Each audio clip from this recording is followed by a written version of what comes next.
ආයුබෝවන්. දැන් ඔයාගේ වයස 25 රාසිද? එහෙම නැත්නම් වයස 20ද? මෙන්න මේ කාල සීමාව කියන්නේ ඔයාගේ ජීවිතේ වටිනාම කාලේ. දැන් ඇයි මම මෙහෙම කියන්නේ? මම දැන් මෙහෙම කියන්නේ ඔයා මේ දැන් ගන්න තීරණය තමයි ඔයාගේ අනාගත දියුණුවේදී බලපාන්නේ. ඉතින් මේ දියුණුව කරා යෑමේදී මූල්‍ය පාඩම් තුනක් ගැන මම අද කතා කරනවා. බලමු මොනවාද මේ මූල්‍ය පාඩම් තුන කියලා.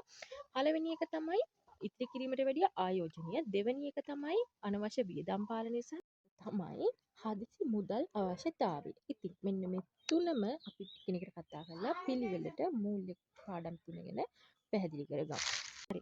අපි මුලින්ම අපේ පළවෙනි මූල්‍ය පාඩම ගැන කතා කරමු. පළවෙනි මූල්‍ය පාඩම වෙන්නේ ඉතිරි කරන දේට වඩා ආයෝජනයක් කිරීම. ඒ කියන්නේ දැන් අපි පඩි හම්බෙච්ච ගමන්ම වියදම් කළා නේද ඉතුරු කරන්නේ.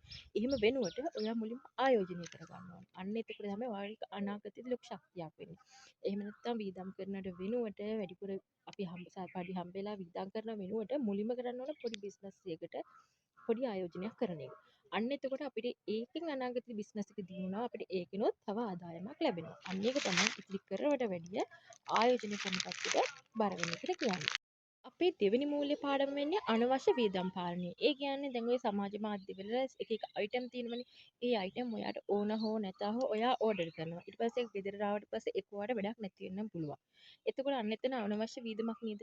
අන්න ඒ කියන්නේ ඔයාට ඕන එක නැති එක ඒක හරියට තෝරගන්න. එතකොට අනවශ්‍ය වියදම් සේරම අනවශ්‍ය වියදම් ඒවා පාලනය වෙලා යනවනේ.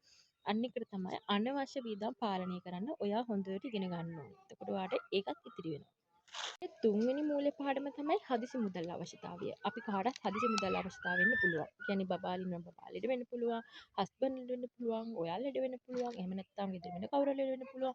ඒ වගේ ඒවට වෙන මොනවා වෙන්නත් පුළුවන්. එතකොට හදිසි මුදල් අවශ්‍යතාවයක් වෙන්න පුළුවන්. අන්න ඒ නිසා අනිවාර්යෙන් ඔයා ගන්න පඩිය මෙන්න මේක වෙන්නම හදිසි මුදල් අවශ්‍යතාවය සඳහා වෙන් කරගන්න. එතකොට ඔයාට අර ඉතුරු කරන හරි ආයෝජනයට හරි තියාගෙන සල්ලි වලින් ඔයාට මේ හදිසි මුදල් අවශ්‍යතාවය පියව ගන්න ඕන වෙන්නේ නැහැ. අන්න ඒක තමයි තුන්වෙනි එක. හදිසි මුදල් අවශ්‍යතාවය සඳහා සල්ලි කීයක් හරි ඔයාලඟ ඉතුරු කරගන්න. ඔයා දියණියක් විදියට, බිරිඳක් විදියට, එහෙම නැත්නම් ගෘහණියක්, මාවක් විදියට ඔයා දැනටම මේ වගේ දේවල් කරනවද? මෙන්න මේ මූල්‍ය ක්‍රම තුන ඔයා කරනවද? එහෙමනම් අනිවාර්යයෙන්ම මට කමෙන්ට් එකක් කරගෙන යන්න. ඔයා වෙන මොනවා හරි මෙතන ඇඩ් කරලා කරනවා නම් මට ඒකත් කමෙන්ට් එකක් දාගෙන ඉන්න. ඒ මොකද එතකොට ඒක මටත් අත්දැකීමක් වෙනවා. ඒ වගේම ඔයාලා මාව සබ්ස්ක්‍රයිබ් කරලා තියන්න මේ වගේ විශේෂ දේවල් දැනගන්න පුළුවන් වෙනවා.